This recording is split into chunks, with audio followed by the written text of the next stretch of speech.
어떻게 됐다? 가르침을 받았다.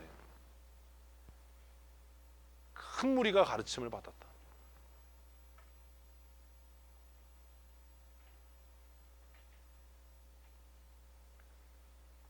잘 배우는 성도 되십시오.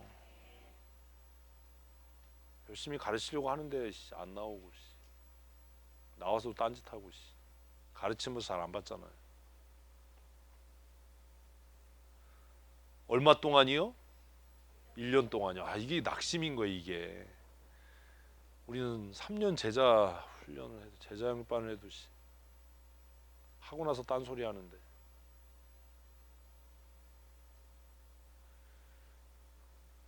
1년간 모여 있어서 큰 무리를 가르쳤어요. 그 결과가 뭐예요? 그들은 제자가 됐어요.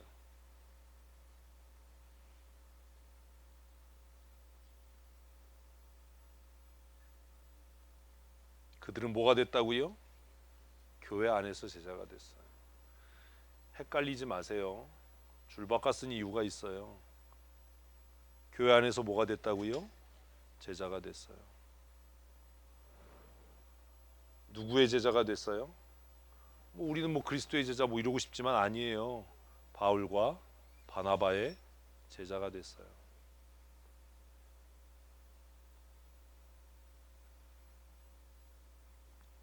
그래서 아무 설명 없이 담백하게 큰 무리를 바울과 바나바가 1년 동안 동역해서 가르쳤고 그들이 제자가 됐고 그들이 나아가서 뭐요? 비로소 듬성듬성 읽지 말라니까요. 비로소가 뭐예요?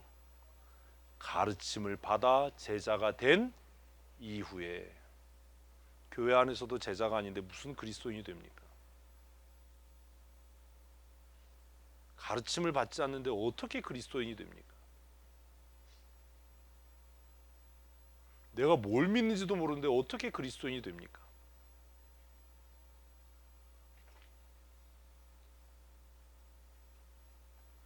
바나바는 이건 내가 감당할 수 있는 능력의 한계를 넘는다라고 인정하고 깨달아서 이 일의 적임자가 사울이다. 그래서 다소까지 찾아가는 수고와 어찌 보면 뭐예요 그게? 자존심을 꺾는 일이죠. 왜요? 바나바는 이미 교회 안에서 인정받는 지도자였어요. 그런데 그가 사울을 찾아간다는 건 자신의 기득권, 자신의 자존심을 포기하는 일인 거지요. 그리고 설득해서 사울을 데리고 와서 그와 마음을 맞추어서 1년간 열심으로 많은 사람들을 가르쳤고 그 가르침의 결과로 그들은 교회 안에서 뭐가 됐다고요? 제자가 됐어요. 교회 안에 교회 다니는 사람이 있고 제자가 있어요. 그렇죠? 네? 여러분은 뭐예요?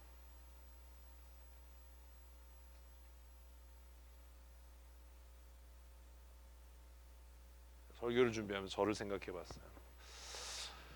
난 정체가 뭐지? 교회 다니는 사람인가? 아니면 제자인가? 또 생각해 봤어요. 내 스승은 누구지? 나는 누구를 본받고 있지? 누구를 본받아야 하지? 제자가 교회 안에서 제자가 된 사람들이 어디에서? 사회에서요. 그들이 속해 있는 곳에서 뭐라고? 비로소. 이 굉장히 중요한 단어예요.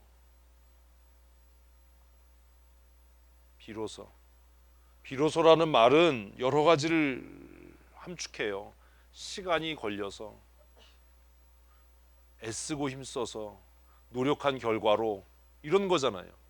삼수 끝에 비로소 사수를 하게 됐다. 그런 거잖아요. 비로소. 그들은 비로소 뭐가 됐다고요? 그리스도인이라 일컬음을 받았어요. 자, 질문 여기서. 그리스도인이라 일컬음을 받았다는 말의 의미가 뭐지요? 이 쉬운 게 아니에요. 이거는 정말 고민을 많이 해야 돼. 무슨 말이죠? 예수 믿는 사람? 그랬으면 제가 질문을 했겠어요? 제가 그렇게 호락호락하지 않아요. 제가 아까 얘기했잖아요. 저 성질 더럽다고. 쉬운 거 안 물어요. 저 여러분들 얼마나 존경하는데 쉬운 걸 묻겠어요. 그렇게. 그리스도인이란 말이 뭐죠? 이거를 해석하려면 우리 입장에서 해석하면 안 되고 그때 상황에서 해석을 해야 돼요. 자, 여기가 어디예요? 효자동이요. 이러면 안 되고 안디옥이에요. 그죠? 안디옥은 지금 정치적으로 어떤 상황이지요? 로마의 지배를 받고 있는 지역. 이방의 땅은 다 그랬잖아요. 로마의 지배를 받는다는 말은 뭐예요? 황제를 숭배한다는 말이에요. 모든 사람들이 다 뭐해요? 다 황제를 숭배해요. 우리가 평안한 건 황제님 덕분입니다. 우리가 황제 때문에 먹고 삽니다. 다 이래요. 에? 안디옥 교회 출석하던 사람들도 그렇게 살았어요. 그런데 1년 동안 바울과 바나바를 통해서 말씀을 배우고 나서 그들이 뭐라고 얘기하는 거예요? 우리의 평강은 그리스도께로부터입니다. 우리를 살리시는 분은 그리스도이십니다.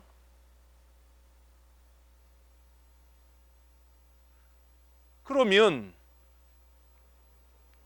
다른 사람들이 어떻게 생각했겠어요? 반사회적인 인물들, 우리 중에서 없애버려야 될 놈들.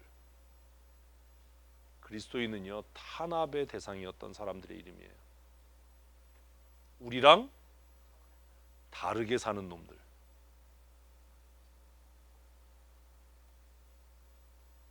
뭐의 결과예요? 배움의 결과예요. 우린 배워도 안 변해요. 제가 풀고 있는 숙제 중에 하나가 그거예요. 어떻게 가르치는데 안 변할까? 지난주에 제가 그렸잖아요. 동그랗게. 성경을 배우고 성경을 듣고 설교를 듣고 큐티하고 성경 읽는 목적은 딱 하나다. 뭐가 변하는 것? 세계관이 변하는 거다. 안디옥의 성도들은 세계관이 바뀌었어요. 누구 중심에서? 황제 중심에서. 누구 중심으로? 그리스도 중심으로. 인본주의에서 신본주의로. 근데 오늘 교회 지도자들도 평생 설교를 듣고 성경을 그렇게 많이 읽고 큐티한다고 하는데도 입만 열면 뭐예요? 인본주의자예요. 입만 열면 우리가 하나님 때문에 살아요. 우리의 주인은 그리스도예요. 그거 안 해요. 돈이 최고지요. 돈 많은 사람이 교회에 있어서 교회 지어야 되고, 많이 배운 사람이, 교회 헌금 많이 하는 사람이 지도자가 돼야 되고. 어떻게 그럴 수 있냐? 평생 예수를 믿었는데. 뭐가 문제냐 도대체. 안디옥 교회는 딱 1년. 딱 1년. 목사를 낙심케 하는 거잖아요. 아, 내가 그만둬야 되나. 바울과 바나바는 1년 했대는데 난 13년째인데 뭐가 문제지? 그래서 생각한 게 있어요. 이건 내가 문제가 아니라 한국 사람들이 똑똑해서 그래. 우리는 말씀을 들어도 감안하고 들어. 목사니까 저렇게 얘기하는 거야. 우리는 다 양해를 하고 들어요. 목사님도 저렇게 얘기해놓고 저렇게 안 살 거야. 제가 나 그렇게 산다는 걸 보여주려고 같이 밥 먹고 여행을 하잖아요. 그럼 또 뭐라 그러냐면 저한테 그래요. 목사님 그렇게 살면 망해요. 나를 변화시키려고 그래요. 내가 변하든지 네가 변하든지 둘 중에 하나야. 그죠? 그리스도인이라는 이름은 우리가 생각하는 것처럼 그렇게 아름다운 이름이 아니에요. 뭐 할 놈들? 색출해서 잡아 죽여야 되는 놈, 사회 안정을 깨는 놈들. 근데 요즘에 그리스도인들은 아우 세상이 시키는 거 너무 잘해요. 어? 아주 그냥 사회가 요구하는 것도 너무 알아서 잘해요. 이건 우리하고 안 맞아 이런 거 안 해요. 어디 교회다 이런 걸 요구해 이런 거 안 해요. 할 마음도 없어요. 우리는 세상하고 달라 이렇게 생각 안 해요. 그런 태도가 없어요. 마음 자세가 그렇지 않아요. 그리스도인이라는 말은 우리가 생각하는 것처럼 저 사람 지성인이야, 저 사람 뭐 도덕적이고 윤리적으로 뛰어난 이런 얘기가 아니라 반사회적인 인물들, 황제 숭배를 거부하는 놈들, 세계 질서를 위협하는 놈들. 그래서 우리 사회에서 없어져야 하는 놈들.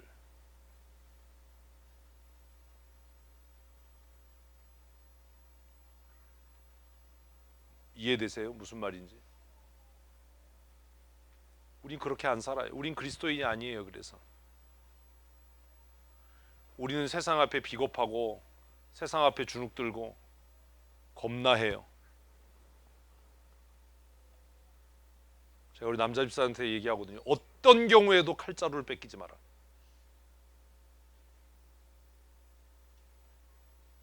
왜? 우리 대장은 하나님이시다. 뭐가 무섭냐? 왜 쪼냐? 우리나라에서 제일 높은 사람이 누구지요? 대통령이겠지요. 내 뒤에 계신 분이 더 크잖아요. 뭔가 아멘은 개뿔 무슨 주가 쓰시겠다 하라. 여러분 할 수 있어요? 안 되잖아요.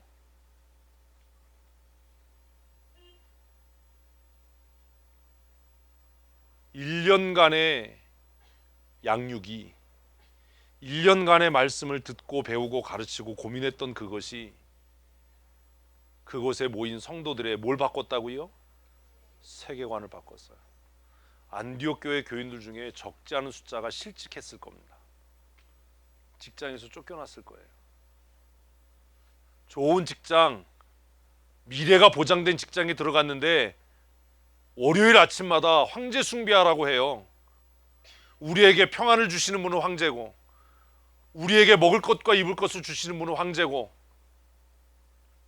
그래서 우리가 황제의 은총 아래 산다.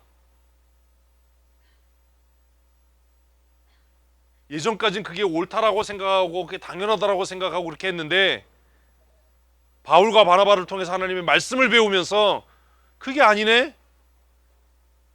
우리의 평안은 어디서부터네? 에이, 고린도서와 모든 서신에 바울이 그래서 그렇게 쓰는 거예요. 하나님 아버지와 우리 주 예수 그리스도께로부터 너희에게 평강이 있을지어다.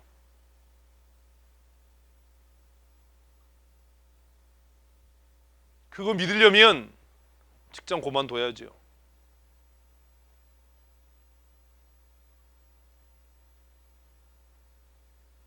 하나님 나라 소망하면 박해받는 것 기뻐해야지요.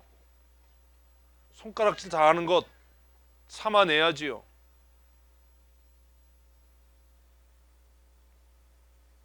안디옥 교회에서 일어난 이런 일을 우리가 가장 이해하기 쉽게 역사적으로 일어난 게 뭔지 아세요? 그게 홀로코스트예요.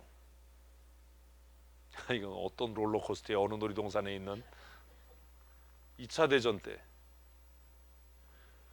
여러분 그런 거 좀 이해하셔야 돼요. 로마의 황제 문양이 뭐지요?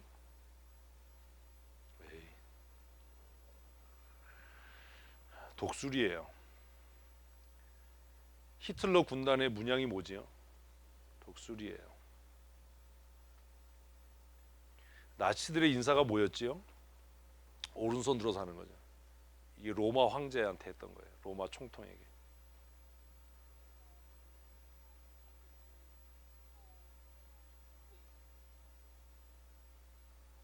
나치가 유럽을 점령하면서 유대인들을 색출해냅니다. 그래서 그들의 옷에 다윗의 별을 그리고 그들을 가스실로 내몰았습니다. 민족 청소를 한다. 혼혈인 유대인들이나 사회적인 신분을 갖고 있는 유대인들은 자신이 유대인이라는 것을 감추면 살 수 있었어요. 근데 그들은 그렇게 하지 않았어요. 쉰들러 리스트라는 영화 보셨습니까? 그거 보면서 안디옥 교회를 생각하신 분 계십니까?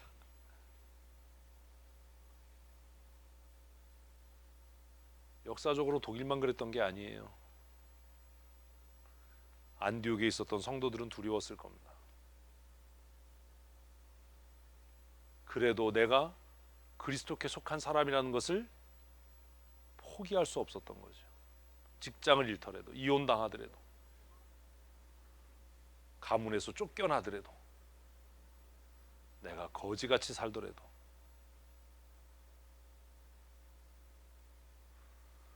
우리의 신앙이 타협하고 변질되는 이유는 두려움 때문이에요. 가난해지면 어떻게 하지? 직장에서 쫓겨나면 어떻게 하지? 병들면 어떻게 하지? 따돌림 당하면 어떻게 하지?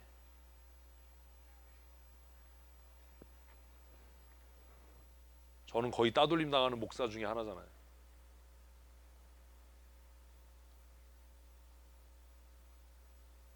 우리는 순간순간마다 결정해야 됩니다. 하나님께 속한 그리스도인으로 살 것인지, 세상과 하나님 사이의 중간쯤에 있는 처치 안으로 살 것인지, 하나님을 예배하는 예배자로 살 것인지, 교회 의자만 대피다가 가는 명목적인 성도로 살 것인지 결정해야 됩니다. 교회는 순교자들의 피 위에 세워졌습니다. 사도행전 11장 마지막은요, 너무 장엄하게 끝나요. 비로소 그들이 예수께 속한 사람이라고 불려졌다. 예수께 속한 사람이라는 뭐예요? 예수처럼 십자가에 못 박아 죽여야 될 놈들, 그거 아닙니까? 그렇게 생각 안 하세요? 금으로 십자가 만들어서 목에 걸고 다닌다고 해서 우리가 그리스도인이라는 증거가 되지 못합니다.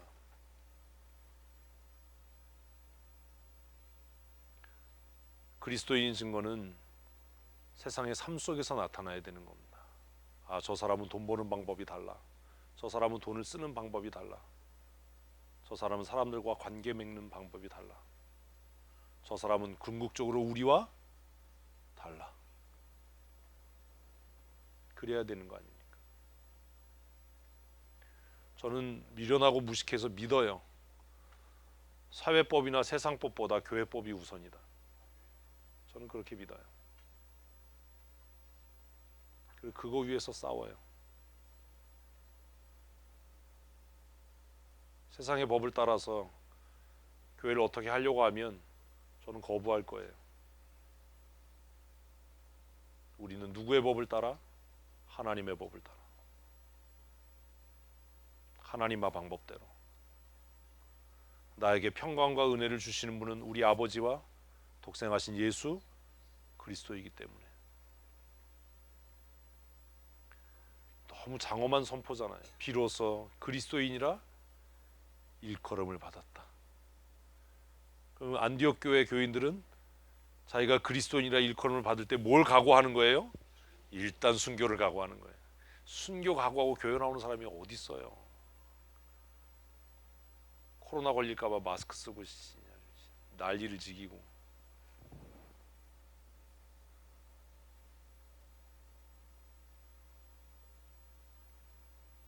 그리스도인으로 산다는 것,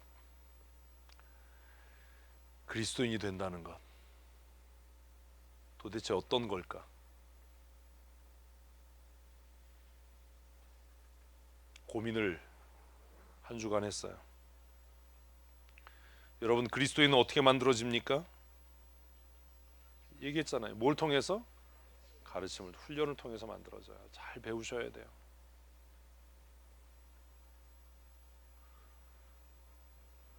그리스도인이란 무엇을 말합니까?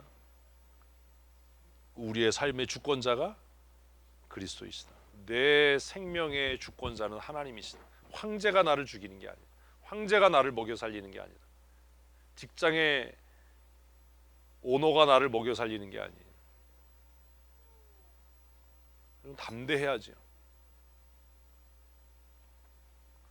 그리스도인으로 산다는 건 뭐예요? 죽을 각오하고 사는 거예요. 죽을 각오 사는 거. 왜 죽을 각오를 해야 돼요? 믿음을 지키려고. 조금 낮추면 신념이라도 지키려고. 지금 성도들은 믿음도 없고 신념조차도 없어요. 믿음이 없으면 신념이라도 지켜야 되잖아요. 내가 대한예수교 장로회 합동측 목사면 믿음이 없어도 합동측 교단의 법을 지키려고 하는, 신념이라도 지키려고 하는 모습이 있어야 되잖아요.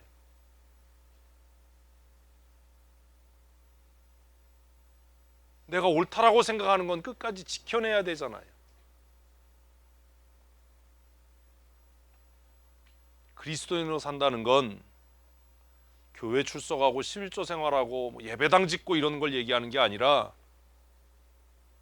내 삶의 주인은 예수 그리스도이시고 내가 섬길 분은 오직 하나님 한 분이시다. 그거 고백하고 사는 것 아닙니까? 그래서 세상과 어떤 압력과 어떤 협박 앞에서도 기죽지 않고 당당할 수 있게 사는 것 아닙니까? 죽이려면 죽여봐라. 내 영혼을 취하실 분은 하나님이시다. 내 육체의 생명을 뺏을 수 있을지 몰라도 그런 자신감이 우리에게 있어야 하지 않습니까? 그런데 그 놀라운 역사가 예루살렘 교회에서가 아니라 이방의 땅 안디옥에서 일어나는 거예요. 하나님의 구원하시는 방법은 참 놀랍다. 그리고 바울이 로마에서 순교하기까지 이 귀한 복음 사역의 중심에 있었던 것은 안디옥 교회입니다. 사랑하는 성도 여러분, 저는 우리 교회가 수천 명 모이고 제 이름이 교단에 알려지고 하는 것 별로 원하지 않습니다. 어찌하다 보니까 노회장이 돼서 기독신문에 얼굴이 나고 또 노회장이다 보니까 전국 장로 부부 수양회 하는데 강사로 신문에 얼굴이 나서 이 사람 저 사람에게 전화도 받고 인사도 받고 중부협에 지난번에 갔는데 누군지 모르는데 반갑게 와서 동기라고 인사를 하더라고요. 그러면 저는 그때 어떻게 될지 모르겠어요. 정직한 마음으로 누구세요 이래야 되는 거잖아요. 근데 지난주에 순간적으로 목사님 안녕하세요 그리고 위선을 떨었어요. 인사 다 마치고 돌아갔는데 이름이 생각이 안 나는 거예요. 누군지도 모르는데 이름이 어떻게 생각나요? 그분은 너무 반갑다고 목사님 어떻게 여기에서 만나냐고 강원도에 노회장 되셨다고 축하한다고 했는데 난 누군지를 모르겠는데 어떻게 지내세요? 막 인사해서 그 노회장들 모여서 회의하는 데 갔는데 신학교 동기가 또 하나 와 있더라고요. 홍성열 목사님이라고. 사실 별로 반가운 마음은 없었는데 그쪽에서 너무 반갑게 인사하니까 목사님 어떻게 지냈어? 이러고 나서 내가 이래도 되나. 제가 원하는 건 제가 훌륭해지고 유명해지고 인정받는 것이 아니라 우리 하나님 나라 갈 때까지 적어도 세상 앞에 찌질하게 살진 맙시다. 어떤 영화 대사처럼 우리가 돈이 없지 믿음이 없진 않잖아요. 믿음이 없나 보네. 우리가 돈이 없지 뭐 영성이 없진 않잖아요. 정말 세상의 권력 앞에 권세 앞에 꼬리 내리고 어찌할 바를 모르는 정말 똥마려운 강아지처럼 그러지 말고 내 주인은 누구시다? 하나님이시다. 내가 이 세상을 변화시키는 그리스도의 사람이다. 안디옥 교회 교인들이 그랬던 것처럼 우리 교회가 저는 그런 교회 되기를 원하고 그리고 예수님 재림하시는 날까지 안디옥 교회가 그랬던 것처럼 열방을 가슴에 품고 열방을 향해 하나님의 나라를 확장해가는 그런 교회가 될 줄로 믿습니다. 잘 훈련되십시오. 어려움과 고난이 다가오면 낙심하지 말고 두려워하지 말고 왜 나한테 이런 어려움이 생기나라고 불평하지 말고 하나님께서 나를 쓰시려나 보다.